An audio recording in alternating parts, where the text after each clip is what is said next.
20 বছর পূর্বে 20 বছর পূর্বে এই নগর হাওলা মেম্বার বাড়ি গ্রামে যত শিক্ষিত ছিল আজকে তার চেয়ে কম না বেশি? বেশি। তো আল্লাহ রাসূল তাআলা মিথ্যা কথা বলেছেন, নাউজুবিল্লাহ মিন যালিক। কথা কেমন হয়ে গেল না? হাদিস তো বুখারী মুসলিমের, আমার তো কিছু করণীয় নেই। আল্লাহ রাসূল বলছেন, একবার বলেছেন যে বিদ্যা উঠে যাবে, আর আরেকবার বলেছেন যে ওয়ানজালাল জাহালু, মূর্খতা বর্ষণ হবে। আমরা জানি যে বৃষ্টি বর্ষণ হয়, আল্লাহ নবী বলছেন যে মূর্খতা বর্ষণ হবে। কারোর কাছে মানবতা দেখতে পাবেন না, সবাকে পশু প্রাণীর মতো মনে হবে, হিংস্র প্রাণীর মতো মনে হবে। তার মানে বিদ্যা নেই, বিদ্যা উঠে যাবে। 2 ওয়াকসরাল জাহাল, মূর্খতা বেড়ে যাবে। পাশাপাশি দুটা বাক্য, ওয়াকসরা শারবুল খামরে, মদ নেশাদার দ্রব্য পান বেশি হয়ে যাবে।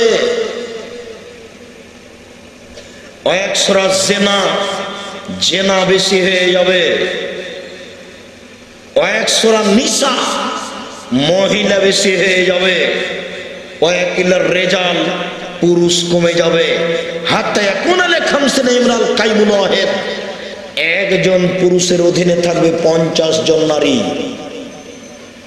শোনেন, আরবিতে 50 ব্যবহার হয়, 70 ব্যবহার হয় বেশি বোঝানোর জন্য, হাজারো বোঝানোর জন্য। পুরুষের জেনা সম্পর্ক হবে হাজারো নারীর সাথে। এইখানে যত লোক বসে আছে, এমনও কত যুবক আছে যার জেনা ঘটেছে শত শত নারীর সাথে। তাই তো তোমাদের জাহাঙ্গীরনগর বিশ্ববিদ্যালয়ে একটা নোংরা বর্বর জঘন্য অসভ্য কথা আছে, 100 জন নারীর সাথে জেনা করতে পারলে তার নাম হয় সেঞ্চুরি। বলো, এই মানুষ না পশু? শুনুন, 50 জন নারীর সাথে জেনা হবে, কথা আল্লাহ রাসূল বলেননি। হাজারো হাজার নারীর সাথে জেনা হবে পুরুষের, এই কথা আল্লাহ রাসূল এই বাক্যে বললেন। আমরা ছাত্র জীবনে আল্লাহর নবীর ওই বাক্য বুঝতে পারতাম না, এটা হয় কি করে। আমরা 1976 সালে সর্বপ্রথমে একেবারে অক্ষর, আরবি অক্ষর কোরআন মাজিদ পড়তে গেছি। আমরা যখন বুলুগুল মারাম পড়ি তখন হচ্ছে 1981 সাল। 1981 সালে প্রথম হাদিস গ্রন্থ পড়ি। ওই হাদিস গ্রন্থে বাক্যটা দেখেছিলাম, আল্লাহর নবী বলছেন, ইয়াতাহারাজুনা তাহারুজাল হিমারে, গাধা যেমন গাধীর সাথে মিলে লজ্জা বুঝে না, ষাঁড় যেমন গাভীর সাথে মিলে লজ্জা জানে না, গাধা যেমন গাধীর সাথে মিলে লজ্জা জানে না, ষাঁড় যেমন গাভীর সাথে মিলে লজ্জা জানে না, মানুষ তেমন খোলা মাঠে জেনা করবে, লজ্জা বুঝবে না। এই বাক্যটা বুঝতে পারছিলাম না, এটা হয় কি করে। আমি তো ঢাকার বেশি কিছু চিনি না। কল্যাণপুরে গাড়ি থেকে নেমে সিএনজি অথবা বাসে উঠে আবার কলেজ গেটে নেমে মোহাম্মদপুর মসজিদে যাই। আর প্রাইভেট গাড়িতে আসলে শহরের এই বড় রাস্তা দিয়ে বংশাল বা এরকম জায়গায় ঘোরাঘুরি করি। তাতে কোথায় জিয়াউর রহমান সাহেব মারা গেলেন সেইখান থেকে হাড় হাড্ডি নিয়ে এসে সংসদ ভবনের সামনে পুঁতে দিলেন। এইখানে যেটা সাময়িক সময়ে 1-1 মিনিট চোখে পড়ে, তাতে দেখা যায় রাস্তার ধারে যেই রাস্তা দিয়ে মিনিটে লক্ষ মানুষ যায়, চেয়ারম্যান যান, মেম্বার যান, এমপি যান, মন্ত্রী যান, ডিসি যান, এডিসি যান, টিওনো যান, ইওনো যান, জেল সুপার যান, প্রত্যেকটা দায়িত্বশীল বড় বড় তারা যান। এই রাস্তার ধারে যুবক যুবতীর উড়ানের উপরে মাথা দিয়ে ঘুমিয়ে আছে, কেউ কিছু বলে না। যুবক যুবতীকে চেপে ধরে আছে, কেউ কিছু বলে না। বলা নাকি যায় না, বলা নাকি অপরাধ, কেউ কিছু বলে না। বলা নাকি যায় না, বলা নাকি অপরাধ। সবাই নাকি পশু, কেউ নাকি মানুষ নেই। সবাই নাকি পশু, কেউ নাকি মানুষ নেই। সবাই নাকি পশু, কেউ নাকি মানুষ নেই। মানুষ হলে বলে না কেন? আরো যেগুলো দৃশ্য আছে আপনার ঘরে বাড়িতে, সেগুলো তো আছে। আর আপনি কত বড় অথর্ব, বোকা, অসভ্য বাপ মা যে আপনার তিনটে মেয়ে, বড় মেয়েটার বিবাহ দিয়েছেন, ছোট মেয়েটা মাস্টার ডিগ্রি পাস করে আছে, তারপরের মেয়েটা ইন্টার পাস করেছে। তো জামাই যখন বাড়িতে এসেছে তখন আপনি আপনার স্ত্রী পরের মেয়েগুলিকে বলছেন, আম্মু তোমার দোলাভাইকে পানি দিয়ে আসো, খাওয়ার দিয়ে আসো, চা দিয়ে আসো। মাথায় গোবর আছে? একটা তো বিবাহ সূত্রে দিয়েছেন, বাকি দুটাকে ফাও খেতে দিচ্ছেন কেন? লজ্জা হয় না একটু? শরম হয় না একটু? বাপ মা নাকি তাহাজ্জুদ পড়েন, ধর্মের সাথে ফাইজলামি শুরু করেছেন। এইভাবে জান্নাত কিনতে চান? অসম্ভব, এটা হতে পারে না। এই মেয়েগুলি যদি জামাই যেখানে আছে সেই দরজার সামনে যায়, তাহলে বাপে বলবে, মায়ে বলবে, চল এখানে এসেছিস কেন, চল ও ঘরে বস, এদিকে আসলে তো দাঁত ভেঙে দেবো একবার, এখানে এসেছিস কেন? হ্যাঁ, পানি দিব আমি, আমি শাশুড়ি, পানি দিব আমি, চা দিব আমি, পানি দিবে তোর বাপ, পানি দিবে চা দিবে তোর বাপ। তোর বাপ আর আমি এখন এই জামাইয়ের খাদেম। যেদিন আমি তোর দুলা ভাইয়ের বাড়ি যাব, সেদিন তোর দুলা ভাই খাদেম, আমি সেদিন মেহমান। আমি মনে হয় কথা বুঝাতে পারলাম না। জামাইয়ের খাদেম হলেন শ্বশুর শাশুড়ি না সেলিকা?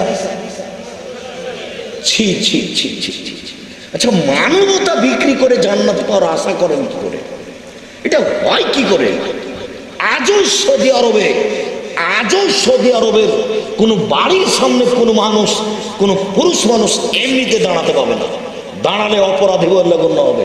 বাড়ির সামনে দাঁড়াতে পারবে না, দাঁড়ালে অপরাধী বলে গণ্য হবে। বেটি জামাই এসেছে, বেটি এসেছে বাপের বাড়ি, জামাই এসেছে শ্বশুর বাড়ি। এবার দুইজনই শ্বশুর বাড়িতে ঢুকছে।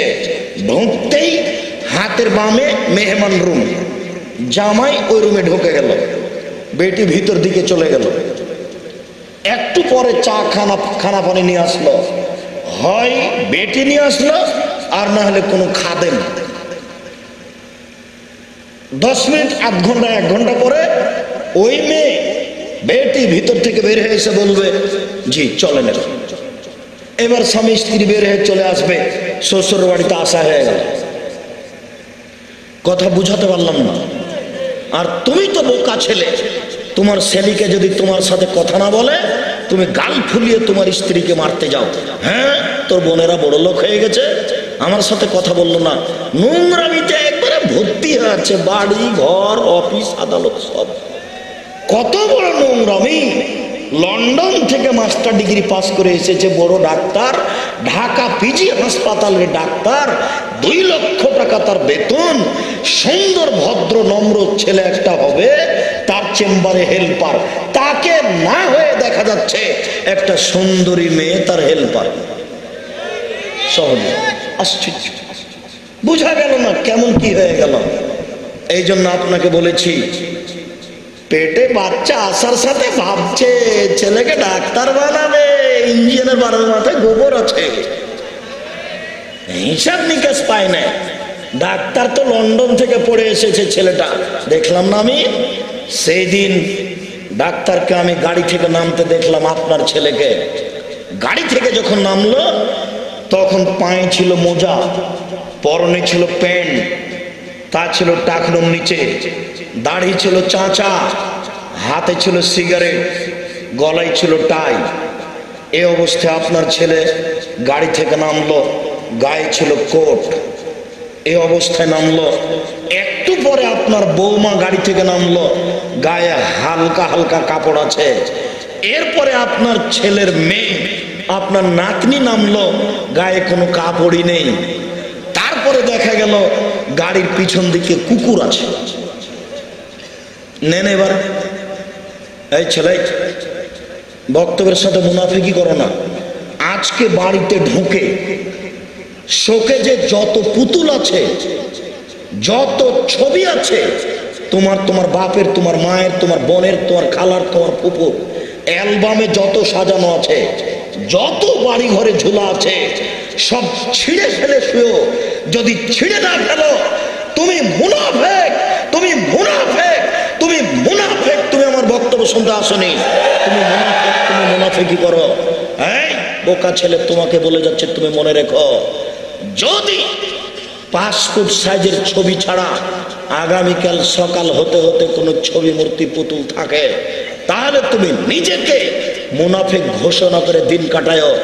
পরবর্তীতে অন্তত তুমি বক্তব্য এরকম শুনতে আসিও না, দৃঢ়তা নিয়ে আসিও যে আল্লাহ এরপরে কোনোদিন কথা শুনলে তুমি আমাকে আমল করার তৌফিক দিও। এই দৃঢ়তা ছাড়া অন্তত আব্দুর রাজ্জাক সাহেবের বক্তব্য শুনতে আসো না, আমি তোমাকে সহ্য করি না। তোমাকে মেনে নেওয়ার কাছে আমার কাছে কোনো বুদ্ধি নেই, আমি তোমাকে দেখলেই খেপে যাই, তোমাকে আমি সহ্যই করতে পারি না। তোমার বাড়িতে অ্যালবামে ছবি কেন? তোমার বাড়িতে চতুর্দিকে ছবি ঝুলে কেন? শুনুন, কথার 19-20 করবেন না। আল্লাহর নবী বলছেন, আল আইনানে তাজনিনে জিনা হুমান নাজর, দুই চোখের জেনা হচ্ছে চোখ দিয়ে দেখা। অল ওজনানে জেনা হুমাল ইস্তেমাও, দুই কানের জেনা হচ্ছে কান দিয়ে শোনা। অল এদ জেনা হাল বাক্স, হাতের জেনা হচ্ছে হাত দিয়ে ধরা। और रेजिल जेनाहाल मासी, पायर जेना होच्छे पा दिए चला।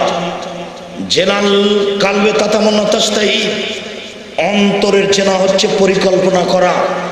জেনাল লেসান নুতক, জিবার জেনা হচ্ছে কথা বলা।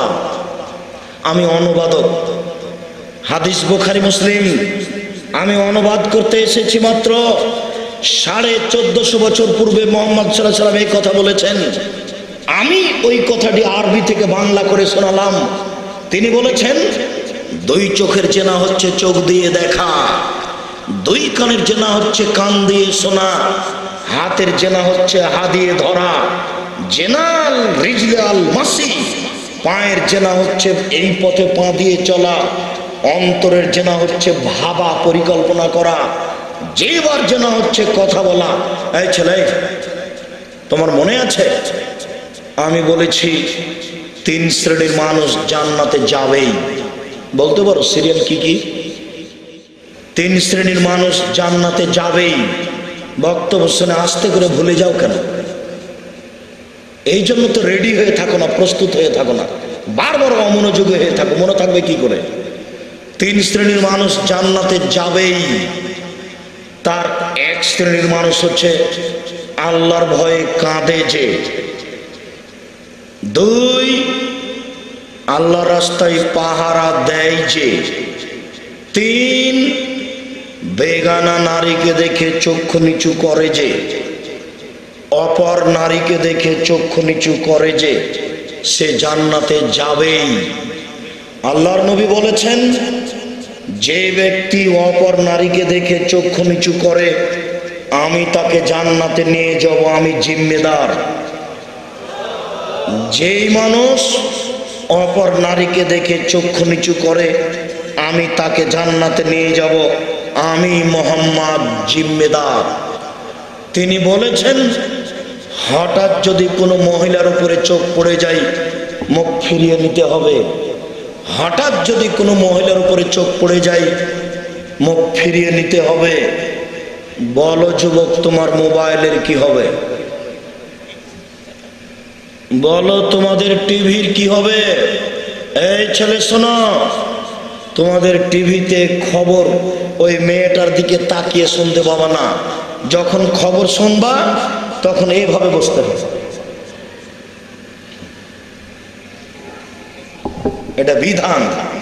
সামনের লোকগুলো মুসলিম, আর যেটা বলছি সেটার নাম ইসলাম, এটার নাম ধর্ম। আমি কোনো হিন্দু মানুষের সামনে কথা বলিনি। কথা বুঝতে পারছেন না মনে হয়? আমি কোনো ইহুদি খ্রিস্টানের সামনে কথা বলিনি, আর আমি কোনো গরু ছাগলের সামনে কথা বলিনি। সব মুসলমান, এনাদের নবীর নাম মোহাম্মদ, সাল্লাল্লাহু আলাইহি সাল্লাম। এই সব লোকগুলির নবীর নাম কি? মুহাম্মদ সাল্লাল্লাহু আলাইহি সাল্লাম। পৃথিবীতে একটা মানুষের কথা চলে যার নাম মুহাম্মদ সাল্লাল্লাহু আলাইহি সাল্লাম। উনি বলেছেন যে হঠাৎ চোখ পড়লে এভাবে মুখ ঘুরিয়ে নিতে হবে। বলেন আমি কি করব? টিভিতে ল্যাংটা মেয়ে দেখে, পতিতালয়ের রং মাখানো মেয়েকে দেখে চক্ষু ঠান্ডা করে, কলিজা ঠান্ডা করে জান্নাত কিনতে চাও? জান্নাত পড়ে আছে। জান্নাত কি হাতের ময়লা? জান্নাত হাতের ময়লা নয়, জাহান্নাম পড়ে আছে, জান্নাত পড়ে নেই। ও মহিলা কলেজের হেডমাস্টার সাহেব, প্রিন্সিপাল সাহেব, আপনার কি হবে? ছি ছি ছি ছি ছি ছি ছি, এটা কি প্রতিষ্ঠান হতে পারে? গোটা প্রতিষ্ঠানের মেয়েরা স্কুলে কলেজে যাচ্ছে আটো সাটো কাপড় পরে, আবার স্তনের উপরে একটা কাপড় অতিরিক্ত বেল্ট হিসেবে ব্যবহার করে। এই স্কুলে 500 মেয়ে আছে, কার শরীরের উঁচু নিচু কেমন প্রত্যেকটা ছাত্রী জানে, প্রত্যেক মাস্টার জানে, প্রত্যেক মাস্টার জানে, রাস্তাঘাটের লোক জানে। ছি ছি ছি ছি ছি, এই প্রতিষ্ঠান কি মুসলমানের হতে পারে? এটা হিন্দুর হতে পারে, এটা ইহুদির হতে পারে, এটা খ্রিস্টান হতে পারে।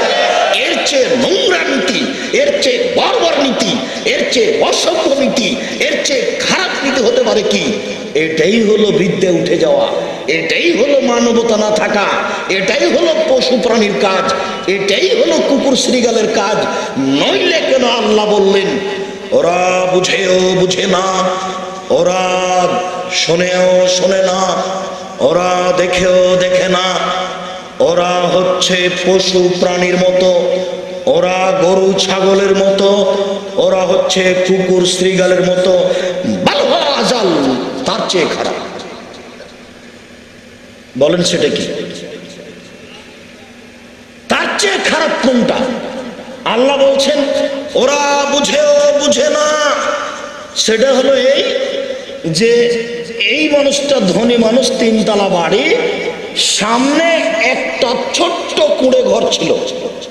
তো এর গাড়িতে যেতে অসুবিধা হয়, এর গাড়িতে যেতে অসুবিধা হয়। তখন ও কেস করেছে, কেস করে বলছে যে গরিব মানুষ, আমি 1 শতক জমি দিয়েছিলাম বসবাস করার জন্য, তো এখন উঠে যেতে বলছি তো উঠবে না, তাই টাকা দিয়ে কেসে জয়ী হয়ে এই লোকটাকে তুলে দিল। অথচ এই লোকটার কিনা জমি। কথা বুঝতে পারলেন না? এইটাকে যাকে আল্লাহ রাসূল বলেন কুকুর শ্রীগাল চেয়ে খারাপ। আপনি সেদিন এই নগর হাওলা মেম্বার বাড়ি গ্রামে ছিলেন না, ছিলেন আপনি রংপুরে। এইখানে মারামারি লেগে গেছে, তখন আপনি হলেন 1 নম্বর আসামি। 20 বছর থেকে আপনি জেলে আছেন। আপনি কেন আছেন আপনি নিজেই জানেন না। যে দেখেন ঢাকা জেলে, দেখেন কেন্দ্রীয় কারাগারে, দেখেন 25-30 বছর থেকে মানুষ জেলে আছে। কেন আছে ও নিজেই জানেন। অবাক দুনিয়া, এরাই হচ্ছে ওরা। আল্লাহ যে বললেন তার চেয়ে খারাপ, মনে করছেন মানুষ তার চেয়ে খারাপ নয়? আছে।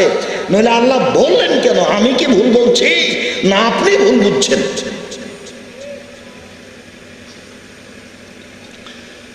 আবু হুরায়রা রাদিয়াল্লাহু তাআলা আনহু বলেন, রাসূল সাল্লাল্লাহু আলাইহি ওয়াসাল্লাম বলেছেন, ইন্না মিম্মা তাখাওয়াফু আলা উম্মতি, আমার উম্মতের উপরে আমি যেটা বেশি ভয় পাই সেটা হচ্ছে আশাওয়াতুল খাফিয়া, গোপন পাপ, ওয়াজিনা, জিনা। আমার উম্মতের উপরে আমি যেটা সবচেয়ে বেশি ভয় পাই, আমার উম্মত গোপন পাপে লিপ্ত হবে, জিনায় লিপ্ত হবে। আমার যেটা বেশি ভয়, আমার উম্মত গোপন পাপে লিপ্ত হবে, জিনায় লিপ্ত হবে। বর্তমান যুবক যুবতী গোসলখানায় ঢুকলেই গোপন পাপ করে, একাই ঘরে থাকলেই গোপন পাপ করে। অবাক হবেন আপনি, এই ছেলেটা কয়েকবার বলল আল্লাহর কসম আর তার সাথে কথা বলবো না, আল্লাহর কসম আর তার সাথে কথা বলবো না বলে ঘরে ঢুকেছে। ঘরে কেউ নেই, মোবাইলটা বালিশের পাশে রেখেছে, আস্তে করে হাতটা মোবাইলে চলে গেল। বলেন তো এটা কে করছে? এর নাম জিন শয়তান, এর নাম হলো জিন শয়তান। আর আপনি বসে পড়ছিলেন, একটা ছেলে এসে বলছে আরে বাদ দে, পড়ে কে বড় লোক হয়েছে, চল নতুন ছবি এসেছে সিনেমা হলে ঘুরে আস। এ হলো মানুষ শয়তান। বোঝাতে পারছি না? এখানে বসে থাকতে একজন উঠে বলছে চলো একটু চা খেয়ে আস, এসে বক্তব্য শোনো। এ হলো মানুষ শয়তান। যাকে দেখা যায় ও হলো মানুষ শয়তান, যাকে দেখা যায় না হলো জিন শয়তান। আল্লাহ তাআলা বলছেন আল্লাযীনা ইউসবিসু ফি সুদুরিন নাস মিনাল জিন্নাতি ওয়ান নাস, মানুষের অন্তরে কুমন্ত্রণা দেয় মানুষ শয়তান, জিন শয়তান। মানুষের অন্তরে খারাপ কিছু জায়গায় মানুষ শয়তান, জিন শয়তান। জিন শয়তানকে দেখা যায় না, আর মানুষ শয়তানকে দেখা যায়। এই ছেলে, তোমার আব্বা তাহাজ্জুদ পড়ে গো, তোমার দাদা 2টার সময়তে তাহাজ্জুদ পড়ে 1 ঘন্টা পড়ে মাথাতে টুপি আছে, তারপরে টিভিটা চালু করলো, টিভিটা চালু করে ইন্ডিয়া চলে গেল। আচ্ছা বলো তো, এই বয়স্ক মানুষকে কে ঠকাচ্ছে? এর নাম জিন শয়তান, এর নাম জিন শয়তান। এই ছেলে শোনো, আল্লাহর নবীর কথা আমি তোমাকে কি দিয়ে বুঝাই? আজ থেকে নিয়ে 1450 বছর পূর্বে তিনি বলেছেন, এই ছেলেটা আছে নগর হাওলা মেম্বার বাড়িতে, আর মেয়েটা আছে লন্ডনে, 2জন মিলে কথা বলছে। বলতে বলতে পরনের কাপড় খুলে দিল, 2জন উলঙ্গ অবস্থায় আছে, একজন আর একজনকে দেখতে পাচ্ছে, কথা বলছে। 2জনের মধ্যে ব্যবধান হলো 5000 কিলোমিটার। অবাক দুনিয়া। আল্লাহর নবী বলেছেন আমার উম্মতে গোপন পাপ প্রকাশ পাবে, মোবাইলে এইভাবে গোপন পাপ হবে।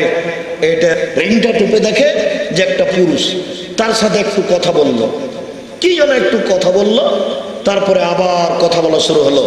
এই জন্য আল্লাহ বলেছেন মহিলাদের কণ্ঠ হবে কর্কশ, মহিলাদের কণ্ঠ হবে কর্কশ। যখনই রিং হচ্ছে মহিলা ধরবে না, ধরেই যদি আসসালামু আলাইকুম, জি কে বলছিলেন, বাড়িতে এখন মানুষ নেই, পরে কথা বলিয়া, কথার ঢং এমন হতে হবে যাতে করে ওই পুরুষ তাড়াতাড়ি মোবাইল কেটে দেয়।